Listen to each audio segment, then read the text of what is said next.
बात रामपुर और आजमगढ़ लोकसभा उपचुनाव की। कल इन दोनों लोकसभा सीटों पर हुए चुनाव के नतीजे आने वाले हैं। कल सुबह 8 बजे आजमगढ़ और रामपुर लोकसभा सीट के लिए मतगणना की शुरुआत होगी। दोनों सीटों में से रामपुर सीट पर भाजपा के घनश्याम लोधी और सपा के आसिम रजा के बीच मुख्य मुकाबला है, जबकि आजमगढ़ सीट पर भाजपा के दिनेश लाल यादव, सपा के धर्मेंद्र यादव और बसपा के शाह आलम उर्फ गुड्डू जमाली के बीच लड़ाई है। आजमगढ़ में वोटों की गिनती के लिए प्रशासन की तरफ से तैयारियां भी पूरी कर ली गई हैं और मतगणना स्थल पर सुरक्षा के पुख्ता इंतजाम किए गए हैं। दोनों सीटों पर मतगणना के लिए पुलिस के अलावा पैरामिलिट्री फोर्स ने भी अपना मोर्चा संभाल लिया है। तो काउंटिंग से पहले दोनों जिलों में सुरक्षा पक्की कर दी गई है, चाक चौबंद कर दी गई है। पुलिस के अलावा पैरामिलिट्री फोर्सेस भी तैनात की गई है। दृष्टिगत रखते हुए जो इलेक्शन कमीशन की गाइडलाइंस हैं उनके अनुसार 3 टियर सिक्योरिटी मतगणना केंद्र की बनाई गई है, जिसमें पैरामिलिट्री फोर्सेस पहली लेयर में है और आर्म्ड कंपोनेंट जो पुलिस का है वो सेकंड लेयर में, और सिविल पुलिस का तीसरा कंपोनेंट प्लस 112 नंबर की पेट्रोलिंग, हमारी पेट्रोलिंग की गाड़ियाँ, ये सब लगी हुई हैं। कल मतगणना 8 बजे से प्रारंभ होगी। अर्ली मॉर्निंग से ही पुलिस का यहाँ डिप्लॉयमेंट शुरू हो जाएगा। कमीशन की गाइडलाइंस के अनुसार 100 मीटर की परिधि में कोई वाहन किसी प्रकार का नहीं जा सकता है। जैसा कि आप जानते हैं, कल लोकसभा उपनिर्वाचन की मतगणना यहाँ बलेसा FCI गोडाउन परिसर में होगी। 5 विधानसभाएं हैं हमारी, 5 में 14 टेबल्स होंगी और उन पर मतगणना प्रातः 8 बजे से आरंभ। भारत निर्वाचन आयोग के जो अद्यतन निर्देश हैं, जो स्ट्रॉन्ग रूम है उसकी सुरक्षा CAPF द्वारा की जा रही है। बाकी सिविल पुलिस के द्वारा भी 2 रिंग्स में हमारे स्ट्रॉन्ग रूम की सुरक्षा की जा रही है। इसी प्रकार जो हमारी मतगणना होगी उसमें भी समुचित पुलिस प्रबंध होगा। रामपुर में लोकसभा उपचुनाव की मतगणना नवीन मंडी समिति स्थल पर होगी, जिसके लिए 5 विधानसभाओं की वोटों की गिनती के लिए हर विधानसभा के लिए 14 काउंटिंग टेबल लगाए गए हैं। वोटों की गिनती के दौरान किसी भी तरह की गड़बड़ी पर लगाम लगाने के लिए पूरे जिले में 2000 पुलिसकर्मियों के अलावा 5 company central paramilitary, 2 company PSC और 1 प्लाटून ITBP के जवानों की तैनाती की गई है। रामपुर में लोकसभा उपचुनाव को लेकर कल मतगणना होनी है और कल सुबह 8 बजे से मतगणना प्रारंभ हो जाएगी। ये मतगणना रामपुर के नवीन मंडी स्थल में प्रारंभ होगी। आपको बता दूं, यहाँ पर जो सुरक्षा व्यवस्था है वो चाक चौबंद कर दिए गए हैं। लगभग 2000 पुलिसकर्मी यहाँ पर तैनात रहेंगे। इसके साथ ही 2 कंपनी PSC, 5 कंपनी CPM की भी यहाँ पर तैनात रहेंगी। इसके साथ ही प्रशासन ने जो तैयारियां हैं वो यहाँ पर पूरी कर ली हैं। आपको बता दूं, रोड मैप समझाने के लिए यहाँ पर ये मैप लगाया गया है, जिसमें कि पार्किंग की सुविधा कहाँ पर होगी, विधानसभावार जो पोलिंग यहाँ पर जो काउंटिंग एजेंट बैठेंगे वो कहाँ बैठेंगे, इस तरीके से यहाँ पर समझाने के लिए ये मैप लगाया गया है। तो लगभग प्रत्येक विधानसभावार 14 टेबल लगनी है। 2 RI की टेबल लगेंगी, RO की टेबल्स लगेंगी, इसके अलावा 2 रिजर्व टेबल रहेंगी, यानी कि टोटल विधानसभावार 19 टेबल लगनी है, जिन पर की काउंटिंग की जाएगी। अब देखना दिलचस्प होगा कि रामपुर में कल किसके सर पे जीत का ताज होगा और किस पर हार का वार होगा। ABP गंगा के लिए मैं रविशंकर, रामपुर।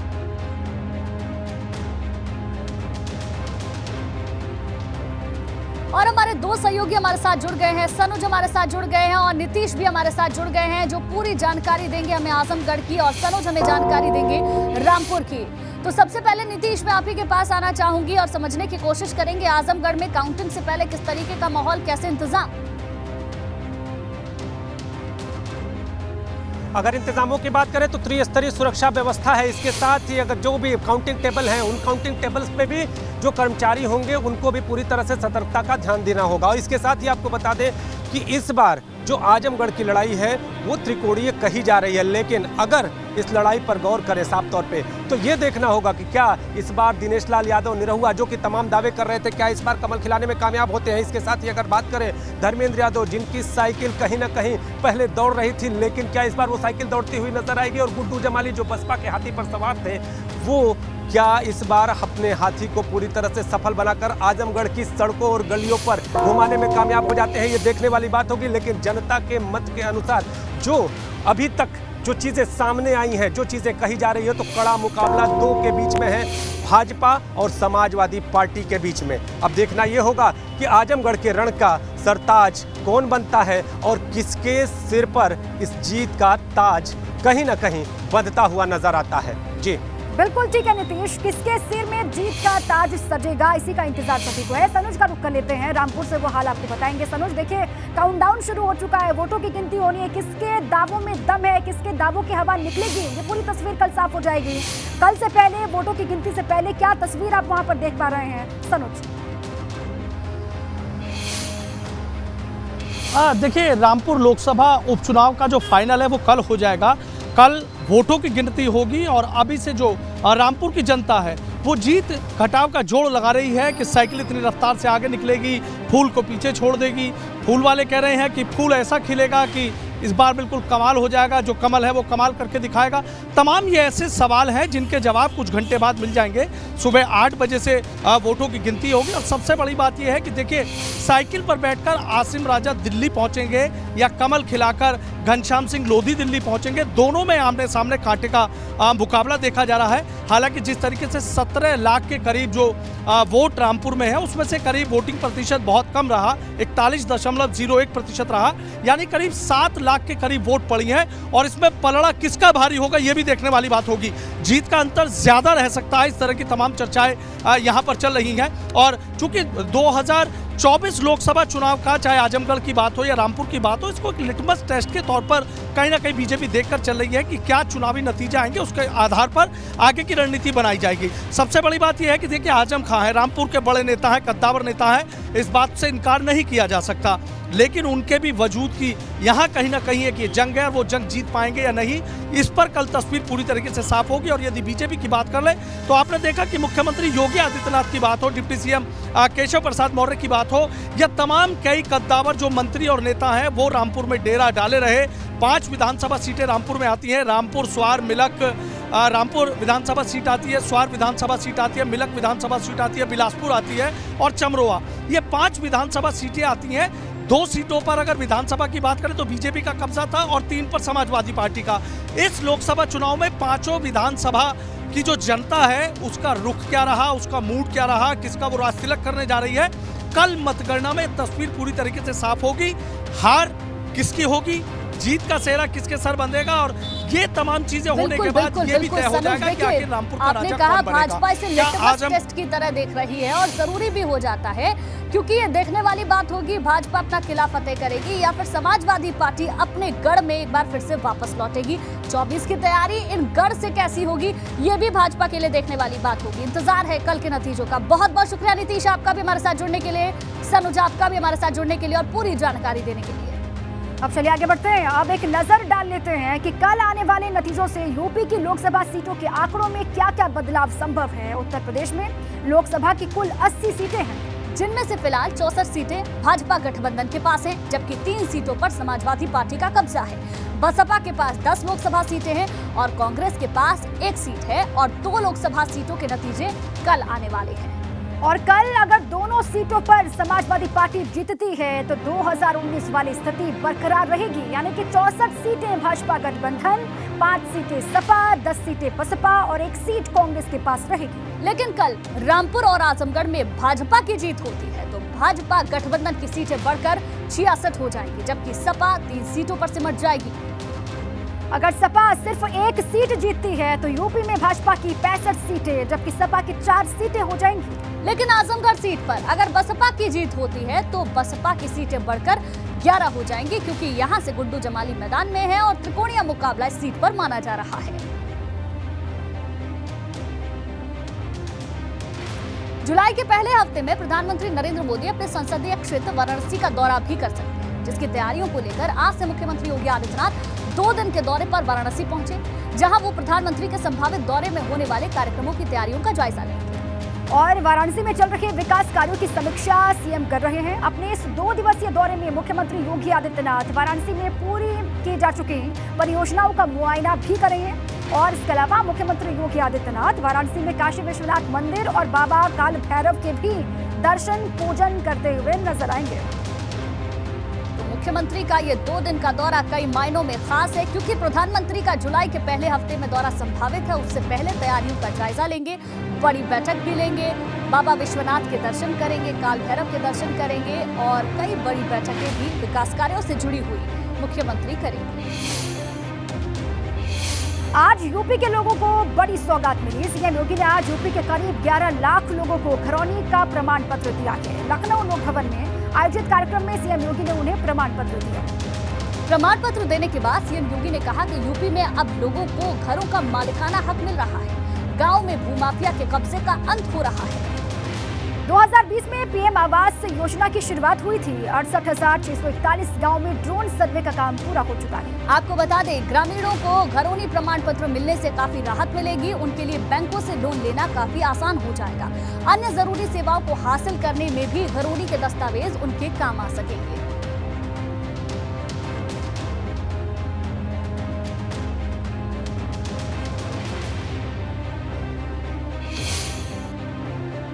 जमीन के ग्रामीण आवासीय अभिलेख आपको प्राप्त होंगे।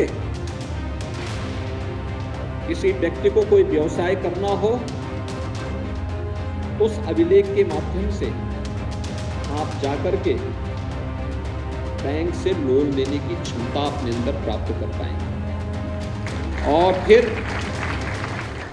उसके माध्यम से पैसा लेकर के अपने व्यवसाय को आगे बढ़ाने की भी स्थिति आपके पास होगी।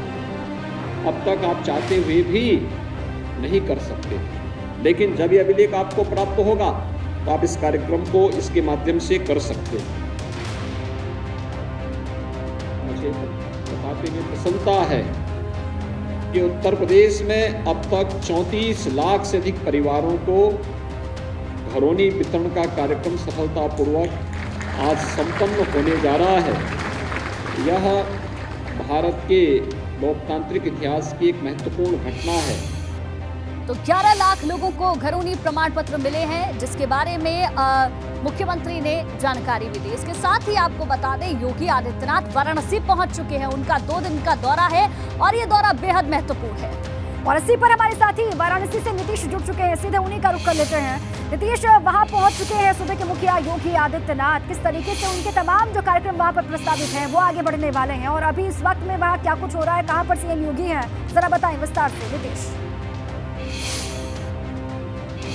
अपडेट में बता दूं, इस वक्त मैं सर्किट हाउस के बाहर मौजूद हूं और यूपी के सीएम इस सर्किट हाउस के भीतर अधिकारियों की समीक्षा बैठक ले रहे हैं। बेहद महत्वपूर्ण दौरे की महत्वपूर्ण यहाँ पर बैठक चल रही है और इस बैठक में वाराणसी जिले के अधिकारी और इसके साथ ही जनप्रतिनिधि भी मौजूद हैं। सीएम के वाराणसी दौरे का अगर अपडेट बता दूं तो इसके साथ ही अब सीएम यहाँ से जब निकलेंगे तो अर्दली बाजार के चाइल्ड केयर सेंटर का निरीक्षण करेंगे। इसके बाद बाबा काल भैरव का दर्शन करेंगे, बाबा विश्वनाथ के दरबार में जाएंगे और इसके साथ फिर वापस यहाँ पर चले आएंगे। लेकिन इसी बीच एक सूचना और है कि सीएम नमो घाट पर भी जा सकते हैं, नमो घाट के विकास कार्यों को भी देख सकते हैं। आपको बताएं कि जुलाई माह के प्रथम सप्ताह में संभावना है कि काशी के सांसद और देश के प्रधानमंत्री काशी आए और इसी दौरे के मद्देनज़र सीएम किस तरह की तैयारियां हैं, तैयारियों में कोई कमी तो नहीं, तैयारियां पूरी तरह से पुख्ता हों, इन सारे विषयों को यहां पर अधिकारियों और जनप्रतिनिधियों से जान रहे हैं। तो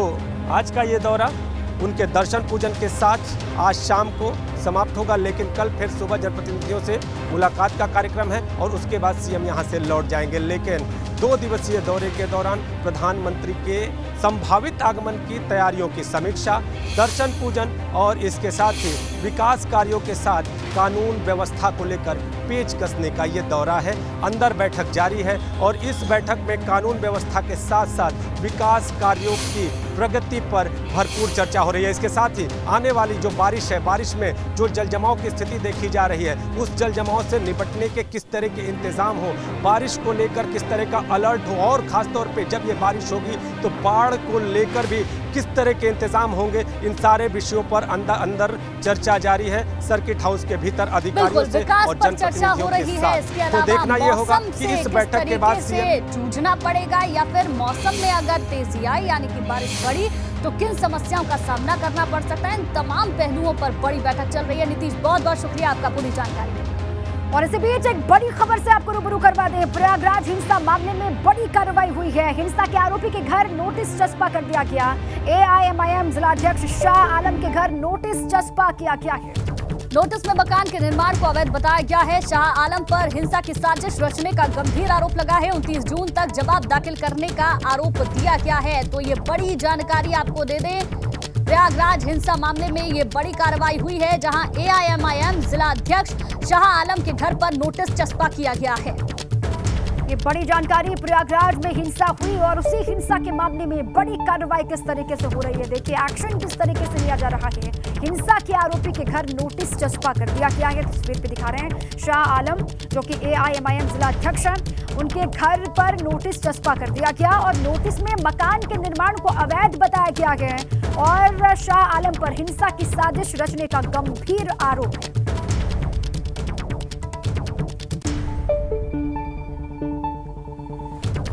आगे बढ़ते हैं। भारतीय जनता पार्टी के नेतृत्व वाली NDA गठबंधन ने राष्ट्रपति चुनाव के लिए द्रौपदी मुर्मू को जिस रणनीति के तहत मैदान में उतारा था, उसका असर अब दिखना शुरू हो गया है। बिल्कुल, आज बहुजन समाज पार्टी की अध्यक्ष मायावती ने ऐलान कर दिया कि राष्ट्रपति चुनाव में वो सत्ता पक्ष की प्रत्याशी द्रौपदी मुर्मू का समर्थन करेंगी।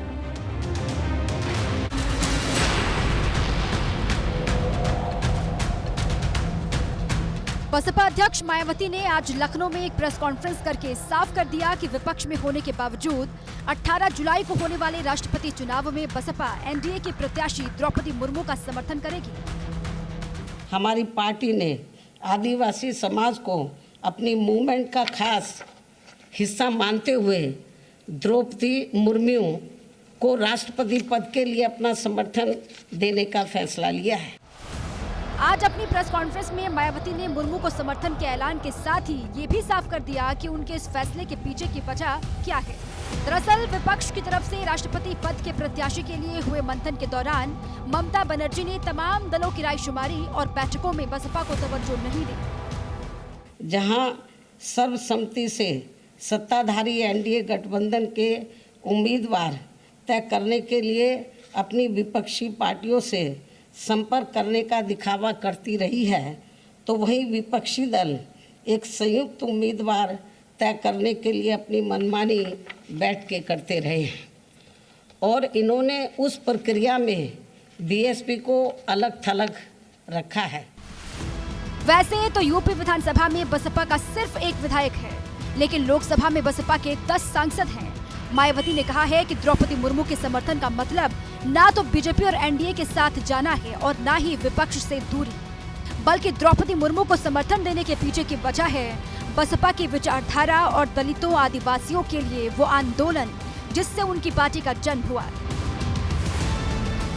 ये अति महत्वपूर्ण फैसला बीजेपी व इनके NDA के पक्ष में नहीं और ना ही इनके विपक्ष UPA के विरोध में कोई सोच कर लिया है, बल्कि अपनी पार्टी व मूवमेंट को विशेष ध्यान में रखकर ही एक आदिवासी समाज की योग्य व कर्मठ महिला को देश का राष्ट्रपति बनाने के लिए ये खास फैसला लिया है। मायावती ने भले ही अपनी नीतियों का हवाला देकर बीच के रास्ते पर चलने की कोशिश की है, लेकिन ये साफ है कि द्रौपदी मुर्मू को उतारकर भाजपा ने विपक्ष में सेंध की जो रणनीति अपनाई थी वो अब काम करती हुई दिखाई दे रही है। Bureau report, ABP Ganga. NDA की राष्ट्रपति पद की उम्मीदवार द्रौपदी मुर्मू को मायावती के समर्थन के फैसले पर भाजपा ने बसपा अध्यक्ष मायावती का आभार जताया है। वहीं कांग्रेस ने भी माना है कि द्रौपदी मुर्मू को बसपा का समर्थन मिलने का असर पड़ेगा, लेकिन राष्ट्रपति चुनाव में सांसद विधायक दलगत राजनीति से ऊपर उठकर अंतरात्मा की आवाज पर वोट देंगे। राष्ट्रीय जनतांत्रिक गठबंधन की प्रत्याशी द्रौपदी मुर्मू जी एक बहुत ही गरीब परिवार से, आदिवासी परिवार से महिला के रूप में उन्होंने जो समाज की सेवा की है वो ऐतिहासिक रहा है। जो द्रौपदी मुर्मू जी हैं, जो राष्ट्रपति पद की प्रत्याशी के रूप में आई हैं, उनका समर्थन करें। और मैं देख रहा हूँ लगातार देश भर में कहीं कोई निगेटिव माहौल द्रौपदी जी को लेकर के नहीं है, धीरे धीरे पॉजिटिव हो रहा है। मायावती जी ने समर्थन दिया, उनका हम स्वागत करते हैं। निश्चित रूप से हर वोट की वैल्यू होती है, हर वोट की कीमत होती है। दिव्या मायावती जी के पास विधायक यहाँ एक और सांसद वहाँ कम रह गए हैं, पर हर वोट की कीमत होती है और उनके जाने से ये असर तो पड़ेगा कि भाजपा समर्थित प्रत्याशी का वोट बढ़े। और अब आपको दिखाते हैं यूपी के एटा में बिजली विभाग की टीम ने जांच अभियान के दौरान कुछ बिजली चोरी के मामलों को पकड़ा तो उन्हें किस तरह से लोकल लोगों के गुस्से का सामना करना पड़ा। नौबत यहां तक आ गई कि अधिकारियों को जैसे तैसे जान बचाकर मौके से निकलना पड़ा।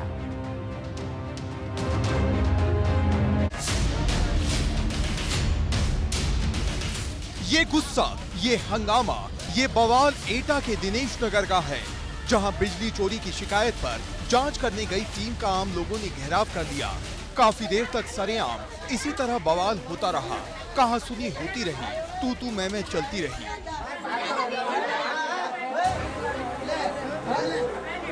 हालात बेकाबू होते देख जैसे तैसे बिजली विभाग की टीम जान बचाकर मौके से निकली, वो भी तब जब पुलिस फोर्स की तरफ से उन्हें पूरी सुरक्षा मुहैया करवाई गई। दरअसल इलाके में इलेक्ट्रिसिटी डिपार्टमेंट की तरफ से चेकिंग अभियान चलाया जा रहा है। मुहिम के दौरान ही जांच दल को एक जगह कई घरों में बिजली चोरी के सबूत मिले। जब इस करतूत को मोबाइल में रिकॉर्ड किया जाने लगा तो लोग आग बबूला हो गए और झड़प शुरू कर दी। इस मामले में 3 लोगों पर बिजली चोरी और 21 हमलावरों के खिलाफ कोतवाली नगर एटा में मुकदमा दर्ज करवाया गया है। तस्वीरों में साफ दिख रहा है सरकारी अफसरों के काम में किस तरह अड़ंगा डाला गया। Bureau report, ABP Ganga. Agra में शुक्रवार को दिन में 10:30 बजे कुछ लोग एक अपार्टमेंट में घुसे, गेट पर एंट्री की मोबाइल नंबर दर्ज किया। थोड़ी ही देर में अपार्टमेंट के एक फ्लैट काफी देर तक चीख वहां पर गूंजती रही। सन्नाटा हुआ तो बहुमंजिला इमारत के नीचे एक शव पड़ा मिला था। एक महिला ब्लॉगर की मौत हो चुकी थी।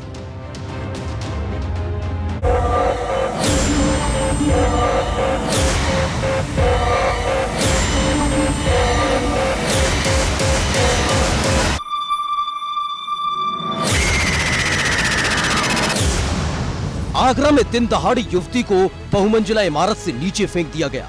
ओम श्री अपार्टमेंट के 4थे फ्लोर से जब महिला नीचे गिरी तो उसके हाथ बंधे हुए थे।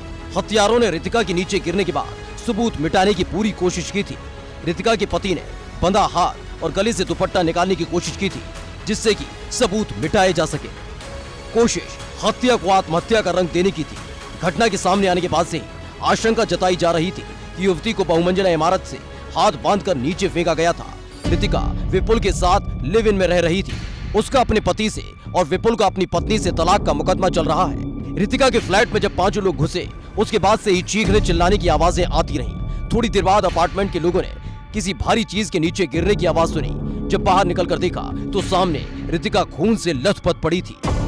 इसी अपार्टमेंट में जो आप अपार्टमेंट देख रहे हैं, ओम श्री प्लेटिनम अपार्टमेंट जो ताजनगरी फेज 2 में है, इसी के 404 नंबर के फ्लैट से रितिका सिंह को उसके हाथ बांधकर गले में फंदा डालकर कसते हुए उसको नीचे फेंक दिया। हालांकि अभी तक ये स्पष्ट नहीं हो पाया है कि फेंका गया है या वो खुद उसने नीचे गिरी है, लेकिन पुलिस इसको हत्या का प्रथम दृष्टया केस मानकर चल रही है। और ऐसे में आप देख सकते हैं कि मैं आपको तस्वीरों के जरिए दिखाना चाहता हूँ कि ये जो आप देख सकते हैं कि 404 नंबर का जो फ्लैट आपको नज़र आ रहा है जिसमें से वो उस महिला नीचे आई है, यानी उसको फेंका गया है ऐसा आरोप लग रहा है, वो इसी जगह आकर गिरती है। आप देख सकते हैं उसके सिर का जो खून ब्लड जो बहा हुआ है वो यहाँ इस पत्थर के टुकड़े पर नजर आ रहा है।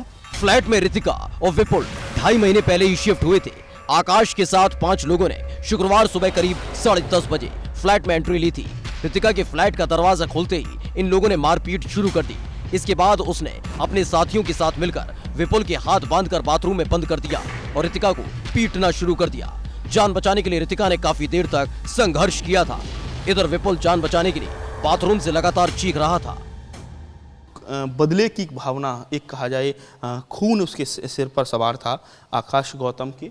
वो आता है और आते ही आते वो इस रितिका के साथ मारपीट करना शुरू कर देता है। सबसे पहले वो विपुल के साथ ज़बरदस्त तरीके से मारपीट करता है और बताया जा रहा है कि उसके हाथ पर एक अवैध जो कहा जाए अस्त्र, एक शस्त्र था, यानी एक आर्म्स था, एक कट्टा जिसे बोलते हैं, और वो विपुल को मारता है। विपुल के हाथ पैर बांधकर वो इसे इस जो कहा जाए, जो आपको जो विंडो नज़र आ रही है, ये बाथरूम है, इसमें उसको बंद कर देता है और वो लगातार कहा जाए जो विपुल है वो मदद की गुहार लगाता है। और यही वजह है कि वो लगातार इसको ज़ोर ज़ोर से इस गिलास को तोड़ना शुरू करता है और जिसके कांच के टुकड़े आपको नीचे बिखरे हुए नज़र आ रहे हैं। पुलिस ने महिला ब्लॉगर रितिका के पति आकाश गौतम और 2 महिलाओं काजल और कुसुमा को जेल भेज दिया। पुलिस को इनके साथ आए आरोपी अनवर और चेतन की तलाश है। परिजनों का आरोप है कि काफी दिन से रितिका को धमकी मिल रही थी।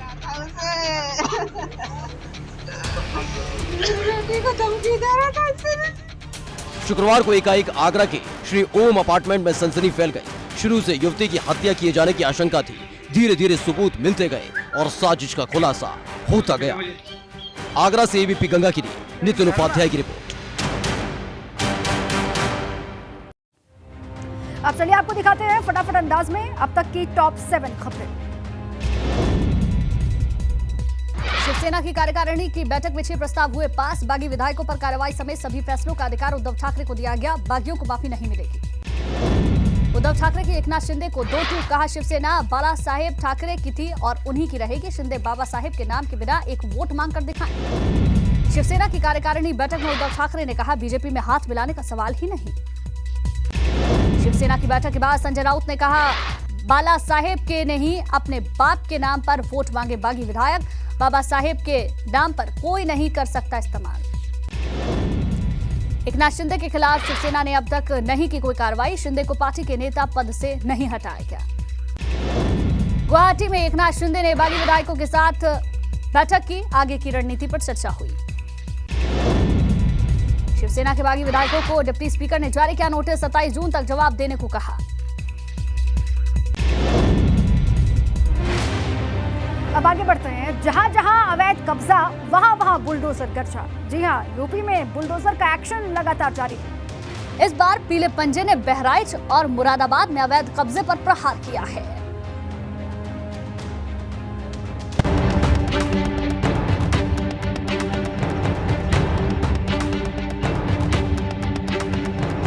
उत्तर प्रदेश में बुलडोजर का तूफानी एक्शन जारी है। शहर शहर पीले पंजे के प्रहार ने अवैध कब्जे को धराशायी कर दिया। ये बहराइच की तस्वीर है, जहां वन विभाग की जमीन पर लंबे समय से किए गए कब्जे को बुलडोजर अटैक से मुक्त करवाया गया। देखिए किस तरह पुलिस फोर्स और प्रशासनिक अमले की मौजूदगी में एक के बाद एक बुलडोजर कब्जाखोरों पर कहर बरपाता गया। इसी तरह का एक्शन मुरादाबाद में भी दिखाई दिया।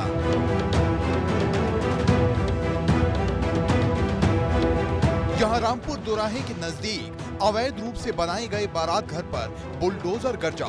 देखते ही देखते बारात घर को जमींदोज कर दिया गया। Report ABP Ganga. अब आपको वो खबर दिखाते हैं जो हर माँ बाप को देखनी चाहिए, क्योंकि कभी कभी बच्चों की ख्वाहिशें पूरी करने की धुन में हम लापरवाह भी हो जाते हैं और यही बात कभी कभी खतरनाक साबित होती है। फिरोजाबाद के जसराना कस्बे से ऐसी ही एक खबर सामने आई जो बताती है कि हमें सावधान हो जाना चाहिए। यहाँ 5 साल की मासूम के गले में सीटी फंस गई।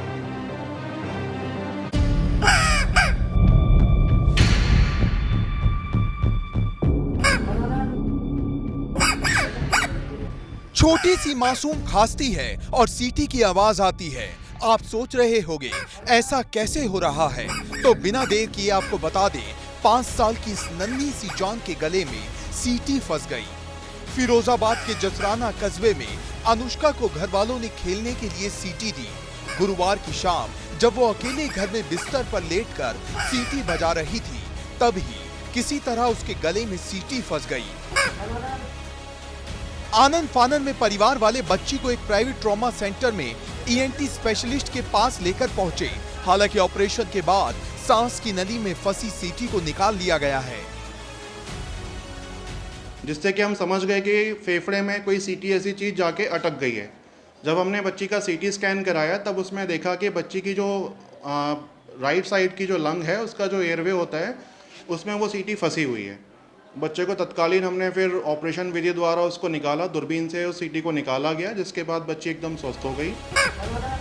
इस घटना से हर मम्मी पापा को सबक लेना चाहिए। बच्चों को खुश करने के लिए पूरी की जाने वाली फरमाइश इस तरह कभी कभी खतरनाक भी साबित हो सकती है। Bureau report, ABP Ganga. Lucknow में दो आला अधिकारियों के बीच ऐसी ठनी कि अब बात जांच पर आ गई। एबीपी गंगा ने सबसे पहले आपको एक खबर दिखाई थी। खबर के बाद इसका असर भी हुआ। अधिकारियों में हड़कंप मच गया।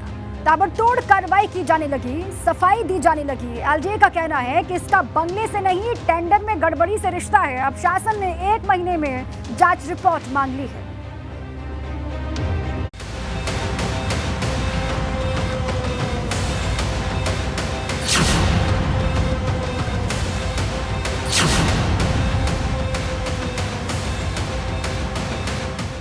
एबीपी गंगा पर अधिकारियों की तनातनी की खबर दिखाए जाने के बाद ताबड़तोड़ कार्रवाई जारी है। एलडीए के पूर्व मुख्य अभियंता इंदु शेखर सिंह के खिलाफ जांच के आदेश जारी कर दिए गए। इंदु शेखर पर टेंडर के काम में अनियमितता के आरोप हैं। आवास विकास परिषद के कमिश्नर 1 महीने के भीतर सरकार को रिपोर्ट देंगे। मामले में एलडीए के पूर्व चीफ इंजीनियर इंदु शेखर को भी सफाई का मौका दिया जाएगा। एलडीए के पूर्व मुख्य अभियंता इंदु शेखर सिंह के खिलाफ शासन ने जांच के आदेश दिए हैं। शासन ने इंदु शेखर सिंह के खिलाफ जांच के लिए आवास विकास परिषद के आयुक्त को जांच अधिकारी बनाया है और ये जांच रिपोर्ट 1 महीने के अंदर शासन को सौंपी जानी है। अगर आरोपों की बात करें तो इंदु शेखर सिंह को टेंडर के मामलों में अनियमितता और भ्रष्टाचार के मामलों में प्रथम दृष्टया दोषी पाया गया है। कैमरा सहयोगी हरिओम के साथ शैलेश अरोरा, एबीपी गंगा, लखनऊ। एबीपी गंगा पर खबर चली तो अधिकारियों की एक कर सफाई सामने आने लगी। एलडीए के सचिव पवन गंगवार का कहना है कि बंगले का काम सिर्फ चर्चा में था। इशू ये है कि लखनऊ में आयुक्त लखनऊ मंडल के नाम पर कोई भी डिजिग्नेटेड आवास पूर्व में नहीं रहा है। जैसे प्रदेश के अन्य मंडलों में आयुक्त का एक बेंगलो होता है ऑफिशियल, और वो कैंप ऑफिस भी उसमें होता है और वो 24 घंटे काम करता है, जिससे वहाँ के उस पूरे मंडल के लोगों को सुविधा होती है कि किसी भी इमरजेंसी में किसी भी समय वो आयुक्त से संपर्क कर पाते हैं। लखनऊ में क्योंकि पूर्व में कभी नहीं रहा है और वर्तमान जो आयुक्त लखनऊ मंडल हैं वो CSI टावर में एक फ्लैट में रहते हैं, तो एक पहली बार वर्तमान समय में एक अच्छा कार्य ये हुआ है कि आयुक्त लखनऊ मंडल के नाम से राज्य संपत्ति विभाग ने एक बेंगलो को आरक्षित किया। आरोप है कि कमिश्नर रंजन कुमार एलडीए की अवस्थापना निधि से ये काम कराना चाहते थे। हालांकि एलडीए के चीफ इंजीनियर इंदु शेखर सिंह ने बंगला राज्य संपत्ति विभाग का बताते हुए वहीं से काम करने का सुझाव देते हुए उनकी फाइल पर आपत्ति लगा दी थी। वो आयुक्त की अध्यक्षता में ही बैठक होती है जिसमें निर्णय लिए जाते हैं कि जो नगरीय व्यवस्थापना में उपलब्ध धनराशि है उसमें से कौन से कार्य कराए जाएं, वहीं पर प्राथमिकता तय होती है। यहाँ तक 218 करोड़ का प्रश्न है तो प्राधिकरण के स्तर से 218 करोड़ की धनराशि के कार्यों को चिन्हित करते हुए किया गया था, लेकिन धनराशि जो उपलब्ध है वो करीब 66 करोड़ की ही धनराशि उपलब्ध है उस मद में वर्तमान में। तो अगर वो बैठक होती तो उसमें भी 66 करोड़ के ही कार्य कराए जा सकते थे, लेकिन प्राथमिकता तय करने में जो विलम्ब हुआ उसके पीछे मूल कारण है कि बहुत सारे लोक महत्व के कार्य हैं जिसमें काफ़ी धनराशि की ज़रूरत होगी। लखनऊ में अधिकारियों के बीच चल रही तनातनी की खबरों के बीच जांच की एंट्री हुई है। एलडीए के पूर्व चीफ इंजीनियर इससे पहले भी कई तरह के विवादों से घिर चुके हैं। लखनऊ से एबीपी गंगा के लिए शैलेश अरोड़ा की रिपोर्ट। 2002 के गुजरात दंगों से जुड़े एक मामले में प्रधानमंत्री नरेंद्र मोदी को मिली क्लीन चिट को बरकरार रखते हुए सुप्रीम कोर्ट ने क्लीन चिट के खिलाफ जाकिया जाफरी की याचिका को खारिज कर दिया है। आपको बता दें कि 2002 गुजरात दंगों में मारे गए पूर्व कांग्रेस सांसद एहसान जाफरी की पत्नी जाकिया जाफरी ने दंगों की साजिश में तत्कालीन सीएम नरेंद्र मोदी के भी शामिल होने का आरोप लगाया था। जाकिया ने दंगे की साजिश के आरोप से तत्कालीन सीएम नरेंद्र मोदी को मुक्त करने वाली एसआईटी की क्लोजर रिपोर्ट को चुनौती दी थी, लेकिन सुप्रीम कोर्ट ने याचिका को ये कहते हुए खारिज कर दिया कि जाकिया जाफरी की याचिका में तथ्य नहीं है। और अब इसी मामले पर केंद्रीय गृह मंत्री अमित शाह ने एक इंटरव्यू में विपक्ष पर तीखा हमला बोलते हुए कहा है कि सुप्रीम कोर्ट के फैसले के बाद अब आरोप लगाने वालों को प्रधानमंत्री नरेंद्र मोदी से माफी मांगनी चाहिए। अमित शाह ने गुजरात दंगों पर कहा कि प्रधानमंत्री नरेंद्र मोदी पर सारे आरोप आखिरकार झूठे साबित हुए और प्रधानमंत्री ने हमेशा कानून का साथ दिया है।